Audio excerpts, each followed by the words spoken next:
How are we going to start this show? How are we going to start this show? Yeah. What are you saying? How are we going to start the show? I don't know. What do you mean? We got to say something smart so people know we're intelligent. Right? We can't wing this. People are going to be listening. That's a joke. I don't know nothing. Do you know anything? I have no idea. I don't know what I'm talking about. Well, let's find out what they know. All right. Well, let's start the show then. Give me a Can we second start for the each show? person. Can we start this show now? Dude, what the hell are you talking about? Let's go.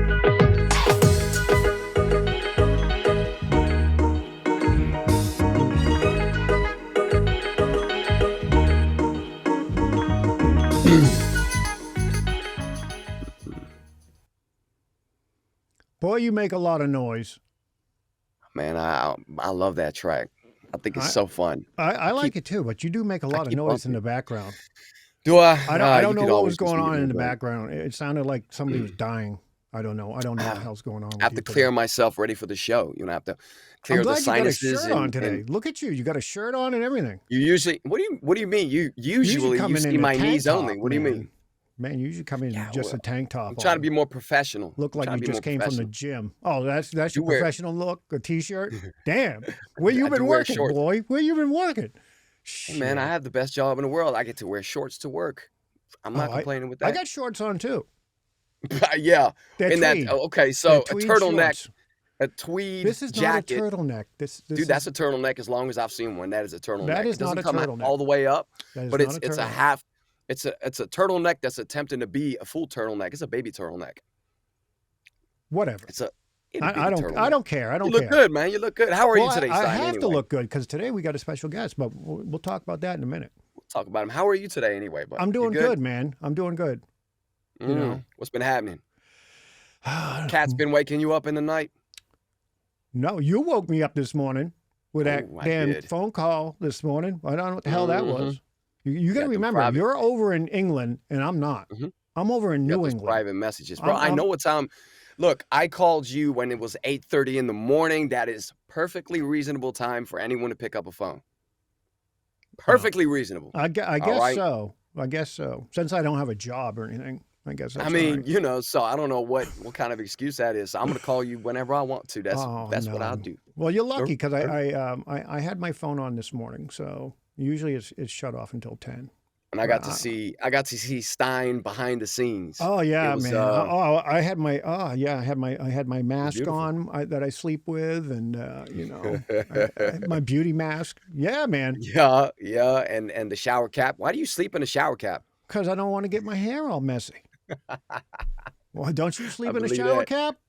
Yeah, I sleep in a shower cap. Yeah, I sleep in a beard cap too. Can't you see? Yeah. Oh damn. So.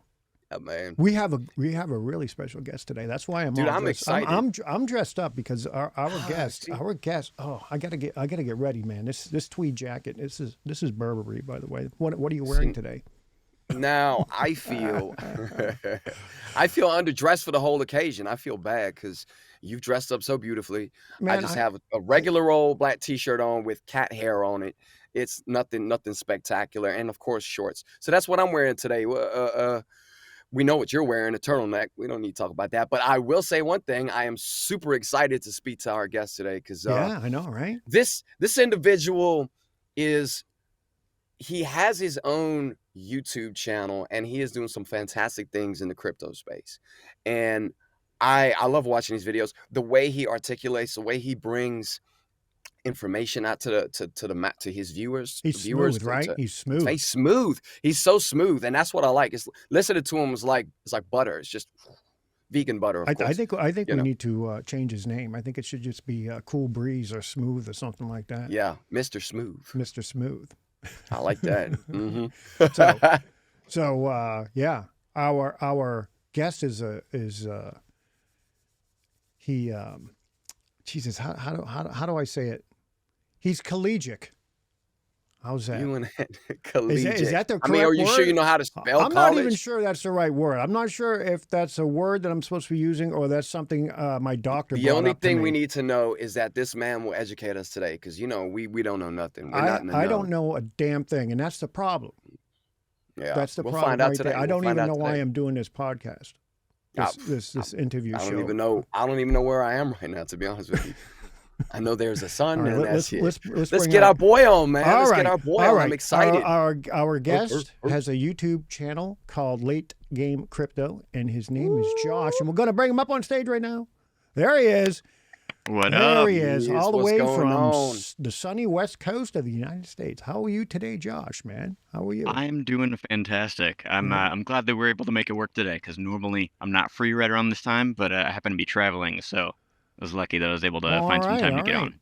Well, I'm glad. I'm glad you're with us. I am so glad you're with us, because it's just a joy to have somebody who's smarter than we are. That, to be honest with you, that's pretty much everyone, Stein. Come on. Well, everyone is smarter than us. But he's definitely in that higher level, that higher tier. Dude, I must say, first thing, welcome to the show. And I love your YouTube videos. I love them so much. We were talking about it before we came on today, and I love how you deliver the information. I don't know if this is, you could tell me if you, the way that you deliver it, what we were speaking about earlier, do you care if we talk about that? Like, not at all. Go for it. Cool. Well, I tell you something, the way that you bring the information across, I think to myself, this is all in your head. You're just free flowing. It's just coming. It's coming. It's coming. But you script your videos. Yeah, every word of my videos is scripted. I try to create shorter form videos that don't go up above like 20 minutes max. So I try to consolidate my words to be as efficient as possible, and I cut out all the empty space and bring it down to the goal is always 8 to 12 minutes, but nice. Usually ends up going like 16, 20. Well, that's not bad. That's not bad. I'm trying to cut out my empty space, but he won't stop doing this. I'm here all the time. I just keep calling you every morning. I tell you. No, but that's impressive, man. That really is impressive, because I have tried myself to make YouTube videos before with information that I had prior, and I don't have a very good memory due to certain things. And so I understand exactly how hard it is to remember a script like that, especially since, how often are you putting out videos at the moment? So I'm doing only 2 videos a week. That's what I can manage. That's a consistent workflow for me between doing YouTube videos and working my day job. All right. 2 weeks pretty good. So like for you to be able to have that time, because look, it's work, you have family time, you have all these other things you need to do, and you still find a time to remember all the information. And then, because it could be so frustrating if you get halfway to what you want to say and then a word slips or something. Do you have to then you go, you know what, I'm just gonna cut it here and fill it in next, or are you like, I'm gonna restart the whole thing over again? I'll restart the whole thing. No, it's got to be absolutely perfect. Every line that you see on my videos is usually one that I have done 2 or 3 times at least. Okay, wow. Yeah, that's I think a lot of people do that, but they don't like to share that too much. I think a lot of people like to bring the idea across that, oh, everything's just off the dome, but it's like freestyling in rap. A lot of guys don't freestyle off the dome anymore. It's all pre-written stuff. You know what I mean? So tell us more about your YouTube channel, brother. Tell us about when you started. Tell us about what was your vision? Why did you decide to start crypto YouTube channel and on Cardano? Yeah. So I started a channel that was just supposed to be about cryptocurrency in general. That's what I'm passionate about. I think that it does a lot for just the human race to advance us. So I think that there's a lot of potential with the technology. And I started doing videos about Dogecoin and Ethereum and my thoughts about different projects like that. And then I found Cardano, and there's just so much stuff that was happening there that I connected with, that I resonated with. And I decided to focus my efforts on that, because that's what so much of my time was spent researching. So I ended up changing up the core focus of my channel to be Cardano based. And I try to create stuff that other people aren't doing. I want to be able to fill needs that aren't being filled, out in the space. So there's a lot of crypto channels out there. They're talking a lot about price.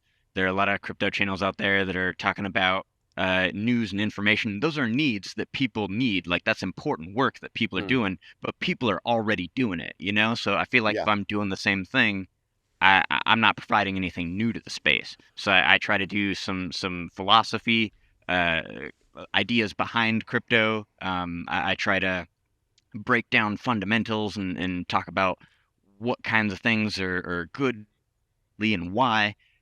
Just give people a general basic understanding of cryptocurrency projects and what kind of things for and stuff that might be a little bit more accessible or understandable to more people. I'm still working on that accessible, you know, making it more user friendly. But yeah, well, that's the goal. When I first watched one of your videos, I was like, wow, this guy is speaking like liquid gold, man. Right. You're not, because every time I watch somebody that talks about crypto, it's very, very mathematical, very calculated, very like, these are the stats. This is what's going on. And then you came in and you're like Kwai Chang Kang from Kung Fu. You're just like laying out some philosophy, right? It's beautiful. It's beautiful because, man, the stuff you say is like, wow, I didn't think of it that way. You know? The especially that what kind of made you step up in a level in my mind was that video you did about cornucopias and the art. It was just so eloquent, man. And I'm not big with I'm terrible with using big words. Eloquence the biggest you're gonna get, but the way that you just you bring everything across, man. That's the problem. Eloquent is not the wrong word. I know I'm right with that one. This is what Google tells me right here. Yeah. Right there. You looked it right up. Yeah, man. And so, okay, so I see the vision. I see why you wanted to start crypto. Now, when did you yourself, maybe you said it already, but when did you yourself when were you first introduced to crypto, and what was the first coin you ever bought? First token you ever picked up? So there's a big gap between point A to point B on that one. The first time that I ever heard about crypto, the word cryptocurrency, I heard at a debate tournament back in college, like 2014 or something like that. Oh, wow. And yeah, so I've known about it for quite a while. And my debate coach was a very libertarian individual, so he was pretty into crypto. I had some debate teammates that were kind of along the same lines, and they had jumped into crypto as well. And I had people that knew what it was, so I had a little bit of information on it from that experience, but I didn't jump in at that point. And also like hadn't really developed any of my like ideology in that area either. When into crypto, it was probably top of the bull market in 2018, and I went down with everybody else. I held on to it, and I'd kind of lost hope. I thought that it wasn't really a thing that I wanted to be a part of, and that all kind of changed in 2021 when things started getting exciting again in the markets, and I saw what was happening. I took a closer look and tried to figure out where I went wrong the first time, and that's when I ended up finding Cardano and started connecting a lot with what was being built there and behind what was being built. Now global inclusion was you rode a big this part roller of it for me. coaster from 2018 from the top down. Were you able to take some profits on the way back up on the other side? Profits, no. No, no, see? not a chance. Now he's going back down again. Jeez. Yep. It's good, man. We got to know when to hold them and fold them. 2018 is still 2018 is still technically a veteran in the game. You know, you're still a vet. If you came into it and even just looked around at 2018, you're still a vet in the game, man. Because crypto is so early, right? It's such an early tech, but hey, I couldn't be happier that you actually decided to go Cardano because we love Cardano, and I'm glad that you do that work, man. So what did you say was the first token that you picked up? Oh yeah, first token I ever picked up was let me think. It wasn't ADA. It was it's going back now. I want to say Litecoin. I think back in the day, it was like Bitcoin, Ethereum was second one behind that, and those seemed kind of expensive. I was like, oh man, I can't even get one I don't have that Yeah. kind of cash on me, and I was in college at the time too. So I picked up a good amount of Litecoin, and yeah, that'd be the first one that I picked Well, up. I think that's one of the problems when people get into it. They look at the Bitcoin. They're like, oh, I can't buy one Bitcoin, so let me buy something cheaper Yeah, instead of just going ahead and yeah. buying a Satoshi. Some Yeah. Satoshis. A Satoshi. Just one Satoshi. Well, that's what it I is. don't do with it. And I people don't regret know. that experience at all. I think that those kinds of things of like knowing about how crypto works and like knowing that it doesn't matter the quantity that you're it doesn't matter if you have a like a tenth of it, those kinds of things. Also going down with the bear market and like the fluctuations of all that. That's the kind of stuff that you really got to experience in crypto to know what you're doing, to be able to navigate and understand that like this is how it is in crypto. Well, And this you is can't my let that stuff first bother year. you. This is my first year, so I got it right at the top. He's a I'm noob. like, yeah, let me get You're into a all this noob. stuff. It's going up, and everything I bought went right down to the bottom. So I'm doing pretty good. I'm bad. Yeah, Are you it'll come right back up. It'll come back up, goes down, comes up, right? So let me ask you. Let me get into this. I heard that you sold your Mustang convertible. Tell me about that. What was that all about? Which one did you have? Which one did you have? I had why did you sell it? 2014 Mustang convertible. It was a nice white one. It was a hand-me-down from my mom, actually, and she gave it to me. Did your mom know about the fact that you were selling her car for crypto? She did. She know about She it? did. She did. Okay, fine, cool. Yeah, okay. Yeah, you got to be safe there. I drove it around for a little over a year, and I used it to get to and from work. And then the quarantine happened, and they sent us all to work from home. So it was a good 6 months, and things weren't looking like they were gonna turn around. Weren't gonna go back to normal anytime soon. And I'm still from home, and there's no of them to the office anytime. So yeah, there wasn't a need for a car, and it was just an expense is what it was. So I went and got rid of it and put that into some crypto assets and did something with it. Nice. Do you do a lot of day trading, or would you consider yourself like a day trader, or do you kind of just like, for me, I'm a pickup, I'm a staker, and then I'm a hodler until I'm ready to sell. Or do you What's your strategy all the time? Yeah, DCA. Yeah, I do a lot of DCAing. I'm in it for I'm in it for the late game. That's the kind of the basis of my channel. There you go. Yeah, okay. With what I do on my channel, it's all about fundamentals. It's all about, long-term stuff, not stuff that is exciting, that's going to pump your coin to the next, 10, 20x in the next couple of weeks or something. I'm talking like fundamentals that are like long-term utilities that are transformational and good for society and stuff like that. Yes. And that's not a short-term time frame type thing. So I'm in it for the long game. Nice. Yeah, okay. Well, that's how it should be. We should be into it for the tech and for the change it's going to bring. Of course, it's nice to make some money on the side, but absolutely. Now, I'm guessing, I know you touched on it earlier, but I'm guessing one of the reasons why you fell in love with Cardano is maybe because of what Charles is doing, in different parts of the world. What made you go? If you could elaborate a little bit more, what made you go? You know what?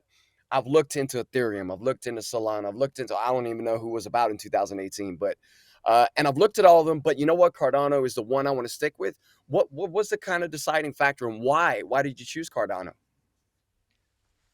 Many answers to that question that I could spend days talking about, but I think what it really comes down to is the aim for accessibility. There's so many parts of the world that has never had like reliable money. And, stuff that the central entities, whether it be governments or local authorities or whatever it is, they've never had something that they can use as a reliable medium of exchange, stuff to do business with, stuff to unlock human potential and do something creative with it.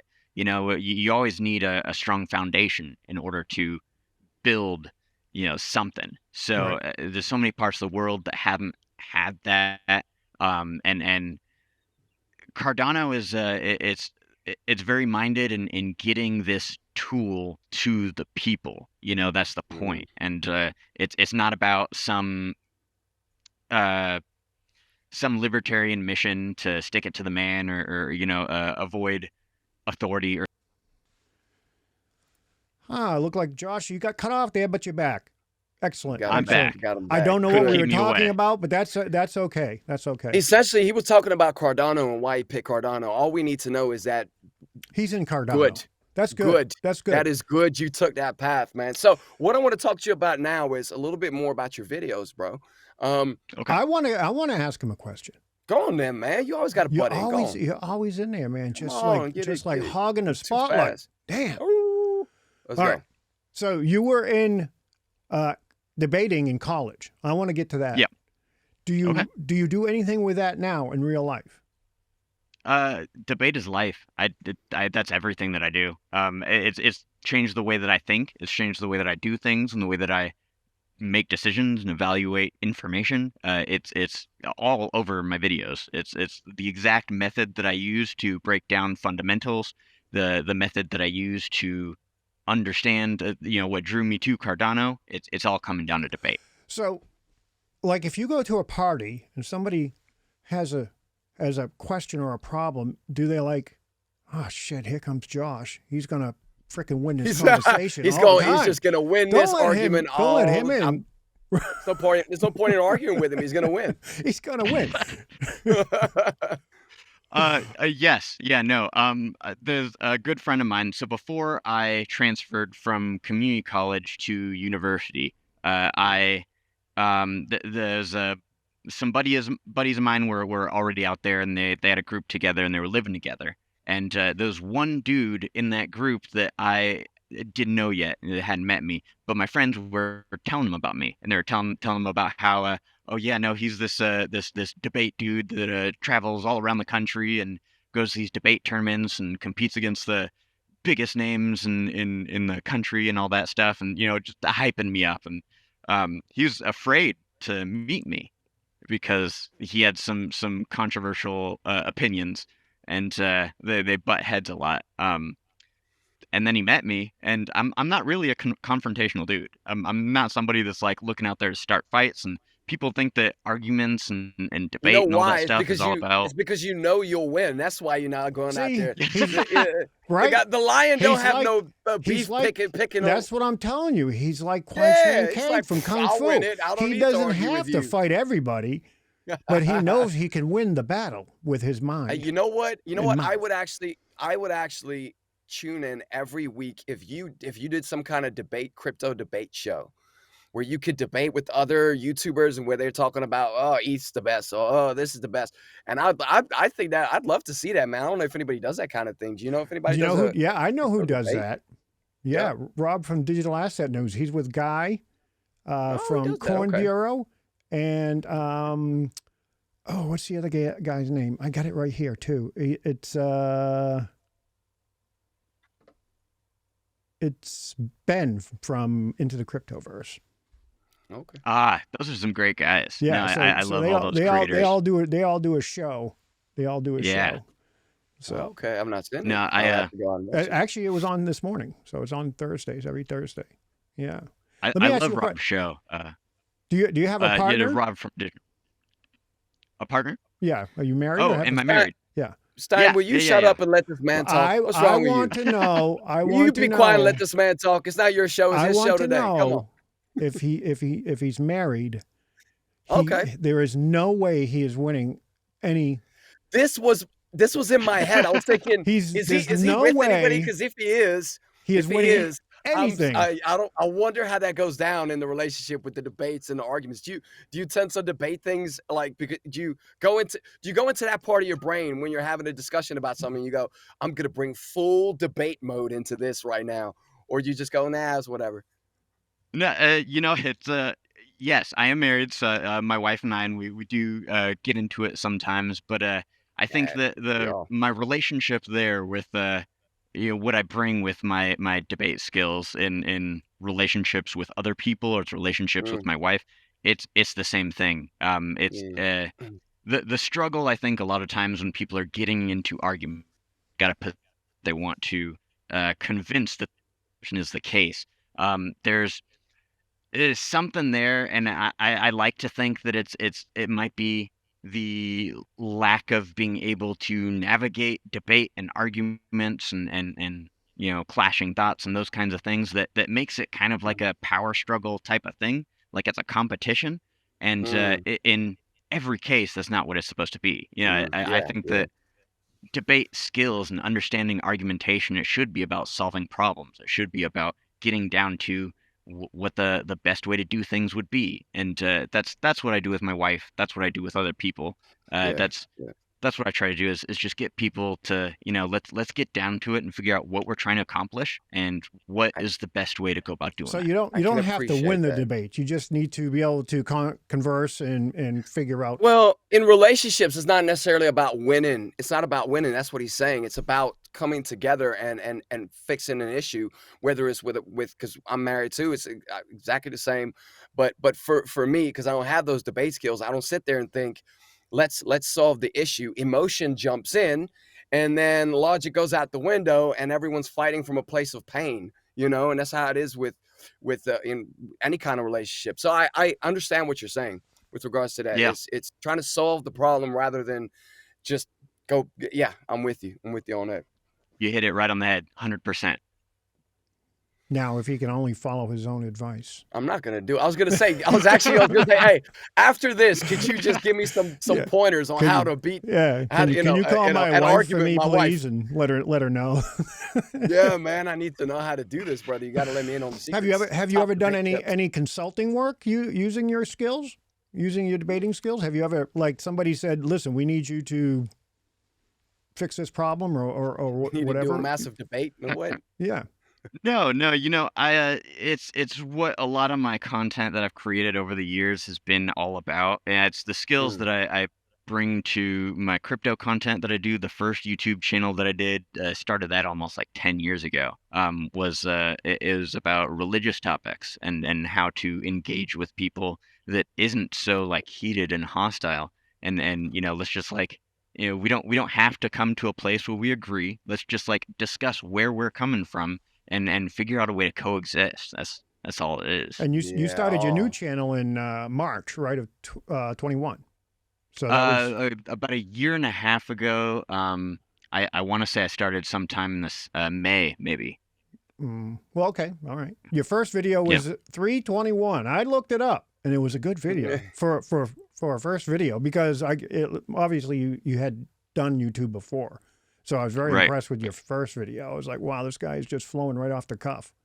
And that was all scripted way back then, too?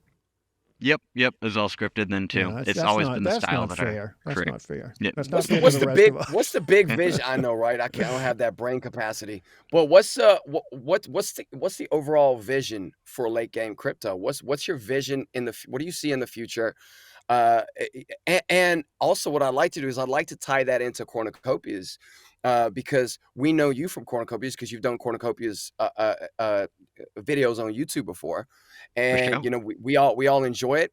And so what is your vision with late game crypto, and tell us a little bit about how you found the great corn. The great corn. So the big vision, this is what I want to be doing full time. I owe this entirely to my wife that I ended up discovering this, because the original plan was that I thought I wanted to be a philosophy professor and go and teach debate. That was the goal. But she helped me to realize that the way that I talk about crypto and when I'm explaining it to people, it comes off with so much more passion than when I'm talking to people about philosophy. Okay. So it turns out that I love crypto more than I love philosophy. Have you thought about, I like to play cards. There's a book called The Psychology of Poker, or the Philosophy, and they have books on the philosophy of poker. And, have you ever thought about doing something like that, to link the philosophy of cryptocurrency? Yeah, I mean, I think that's kind of what I'm doing now. It's YouTube, I think, is a lot more accessible than university teaching is, and where I've come with crypto, it's all about people and getting it into the hands of people. So I want as much of my content as possible to be openly and publicly accessible to people, and I think that's why I'm on that medium where I'm at. Well, the thing that I was thinking is, you know, if you have a philosophy on this cryptocurrency and it's all on Web3. Yeah. So it's being decentralized. So making yourself decentralized to get to the masses is better than teaching, I would think, in a college atmosphere. Well, you know, to each their own, right? It's well, no, I'm talking about his vision. His vision. Yeah, I agree. You know, and just to go back to my question that Stein just acted like didn't exist, was cornucopias. Threw it right out the window, man. Threw it right I out the know, window. you just throw my questions out like that, like I don't matter. You know I matter. You love my pictures of my knees. Don't even act. Don't bring my knees up. So, brother, where did you find cornucopias? How did you find them? And what was your thoughts about them when you first I can't remember the first time that I heard it. It was real early on. Sometime back in I want to say October, November of 2021. I want to say I think the first time that I heard about it was I'm pretty tight with the dudes over at Charlie 3. Currently the only decentralized oracle that's live on the mainnet in Cardano, and they partnered with Cornucopias early on, and I saw them share some of their content, some of the trailer videos that had come out, and I thought that was interesting. Took a look at it, did some reading, and saw a difference in what was being built there. It felt different the way that they were approaching it, and as I got plugged into the community, it got connected with like the rhetoric that was coming out of Cornucopias. I just connected with it like real quick, real easy. I created a video a while back that was Pavia versus Cornucopias. Right, that was I missed that one. I didn't see that one. I need to watch that. That was a good one. That's when I discovered you. That later. That's when I found you. That's when I found Josh. And that was a good one. Cornucopias shared that video, and I thought that was awesome. And I just started getting more plugged in and excited about the Cornucopias community. And that's the rest is history. And you're with the guild. You're with the Knights Guild. Yes, sir. Yeah, that took a bit to get into because I was getting excited about Cornucopias, and one of the marketing guys over at the Knights Guild, Scott, he reached out to me, and he'd been trying for a couple of months to get me to come on board with the Knights and just kind of check it out. Yeah, that's the one. He's a good guy. Yeah. And after CNFTCon, I had to pull the trigger because I was just too excited about what was happening when they created that racing demo, and it was just available for people to play. I was like there engaging with it, and I was like, this is not like MVP, like it's so smooth, it's so buttery and clean, and you got to play, yeah. I was like, this is the product that they have available now. So I couldn't wait, and I had to start doing something. I know that Cornucopias, they're probably still considering something like a ambassador program, which is something that I was eyeing, but I couldn't wait for them to launch that. I just had to start doing something, had to start building something. So I joined up with the Knights after that. Well, I watched that video when you were talking about the guild, and it really broke my heart, man. It really did. I was like, oh man, this guy went over. He's so intelligent. Why is he going over there? We lost a good one. Why are we losing him? Man. It's good, man. It's good competition. It's all about the competition, and that's actually one of the things that I spoke to the other day. I said to somebody the other day. I think it was to you, Stein. I said, I think everyone wants to get along. Of course, I want to see the Knights, every other guild grow and do fabulous within the Cornucopias ecosystem. But at the end of the day, it is still a competition. It is still it's no different to like the schools at Hogwarts. We got Gryffindor, we got all these different, and we have to go against each other to try and get the top position. And so I understand where Stein is coming from, because it would have been great to have you, but I'm super glad that I'm glad that you're in a guild, because it it means so much to be a part of a guild nowadays, or within the cornucopias. It means so much. There's still some people out there that don't want to join a guild, and I'm like, I don't understand. But I guess some people have different reasons as to why. You know what?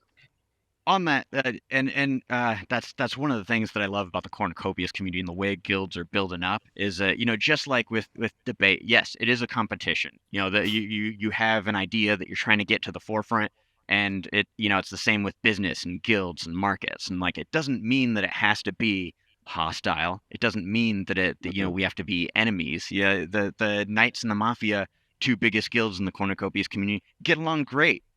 And we interact all the time, and like we have mutual respect for each other, and we'll collaborate as much as we can when the game launches. It is a competition, yes, but it's it doesn't mean we're enemies. It doesn't mean that we're we're on the same team. Yeah, we're all trying to grow together. Yeah, I did a Twitter space 3 or 4 weeks ago about game theory. And how it's probably beneficial if we get along than if we didn't get along, using like the Nash equilibrium. It's just whoa. I think it's what a better. Was that, Stein? You used a big word. What's that? Nash equilibrium. What are you talking about? Game theory. So if you look at the positive and negatives, I think it's better.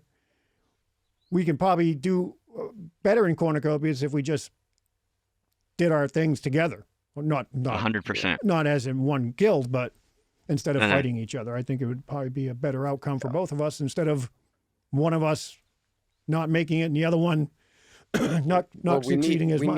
We need that ecosystem. We need a lot of guilds. We do. We don't just want to have one big guild, do we? So, so what is your plan, strategy wise, on cornucopias? What do you want to do within cornucopias metaverse? Because the metaverse is a new thing. There's not a lot of metaverses that are out at the moment, but there are a few. Well, what would you, do you own any corn NFTs? What do you want to do in the cornverse? Yeah. Gosh. Yes, there's so much. Yeah. He likes to ask questions with. I like to ask questions with like any kind of answer, right? but I do that for my guests so they can they can pick from something. They can go this. I don't want to ask a question like that. He's not ChatGPT, man. He can't remember every freaking thing you ask him from point one. Cornucopias. What do you want doing it? Done. There you go. What I want to do in cornucopias is so aligned with what I want to do with my YouTube channel. I want to open up opportunities for people and collaborate with people and really fulfill what this whole Web3 world means. And a big part of that is getting out to people that are unreached. And I don't think I've mentioned this on the podcast this episode so far, but I'm expanding my content into other languages as well. I just launched Late Game Crypto in Japanese, and also was able to get Late Game Crypto in Russian as well. Wow. I'm looking at a bunch of Southeast Asian languages. I'm looking at Latin American languages, a couple of languages in Africa as well, to get just like global connectivity engaged with what's happening in the metaverse. And the metaverse is the perfect landscape for free market space to happen, and is collaborative efforts there. So yeah, I want to be able to open up those opportunities for people, not just English speakers that are not as accessible as just like in physical reality. I think that crypto is a great tool for finances because it's so decentralized. Nobody controls it. It's hard and reliable and effort. And I think the same thing for Cornucopias. It's open, accessible. Anybody can engage in it. And Cornucopias kind of adds that layer of having that land business to take place there. Excellent. Yeah. I was thinking, Stein. I was thinking when do you want to get this segment going? Because what I was thinking, brother, was we could chop it up. When he cut out, and you could just put my face on the screen, and I'll just be like, "Hey, by the way, man, today we're doing this show or whatever." You know what I mean? So we can kind of this is live right now, so it's live, but I'm not cutting this part out. I'm not Okay, cutting this fine. part But out. I'm looking forward to the game show, man. Yeah, I'm because looking forward to it. we're getting on the 45-minute mark now. So Exactly. we got a little Yeah. segment we came up with, and you're the first one to try it out. I'm honored. And we're gonna get your crypto knowledge. Now, this comes from basically the way it's set up is we're gonna have you try to guess, or it's three different coins, tokens, or like smart contracts, things you would see on CoinMarketCap, right? Okay. It could be a There's good lot coin. on there, so that's not really pinpointing it down. Could be the coin of shite, but we don't know. But we're going to start this segment right now. Are you ready? Here we go. Let's see. Yeah. Time to name that coin. Not all of them shite. All right, there we go. We got Josh in here, and Josh, the first question for you is this. You got to name that coin. The primate likes hanging out with Ethereum. Oh, he got it. All right. My guy, he got it on the first go. All right, he's got the first one. Steiny. Okay, the second one is you can go to new heights with this Bitcoin layer for smart contracts. Oh, gosh. Lightning Network? Oh, how many guesses does he get? Oh, clearly just the one. It's called Stacks. Ah, dang it. Stacks. I should have known that one. No, yeah. Okay, the next one is you may come across this token while browsing the web. Basic attention coin. Woohoo. Token. Basic attention Ta-da! token. He won, man. He won. He won the game. I don't have any applause, but he won the game. He got 2 out of 3. Excellent. Nice work, brother. Excellent. Nice work. Way to go, man. You're going to fall asleep tonight thinking about Stacks token. Yeah, I am. Yeah. Well, I had to try to throw one in there somewhere, a little bit. Thanks for playing along with us on that great game. And thank you for being our first collegiate debater. Game show attendant. Yeah, man. Appreciate it. We'll have to do more tokens, or we have to get a few more going because it felt too quick. It just went too fast. Let me just. This is Late Game Crypto. That's his website, not his YouTube channel. Mm-hmm. All the links will be in the description below. He has head over there and subscribe. tons of videos, and he also has a Twitter space right here. So a Twitter channel, Late Game Crypto. So you can find all that information in his YouTube channel. He has it in the links below. Do you have a website? I couldn't find a website for you. No, not yet. That's in the works. Like I said, this is a long-term thing for me. It is something that I want to move to full-time and do what I can to liberate people with my content. That's the hope. So no rush to get that. But yeah, that's cool, man. And by the way, I noticed something, Stein. I noticed that we don't follow him on Twitter. I follow him on Twitter. Yeah, I do, but I don't think TWL does. Yes, we do. We got to fix that. Well, we follow him on Twitter. Don't you worry, man. Okay. I was following him on Twitter before we even had him on. I followed him on Twitter before he even knew about crypto. What do you mean? I followed him on Twitter before he was even there. When he was debating, I followed him on Twitter. You don't know me. Damn, man, you're crazy. I don't know what I'm doing being partnered up with you. You're nuts. I'm glad you're over in England. Jesus. Uh-huh. So you think.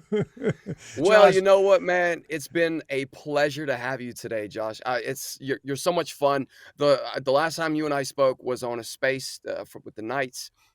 I had such a good time speaking to you.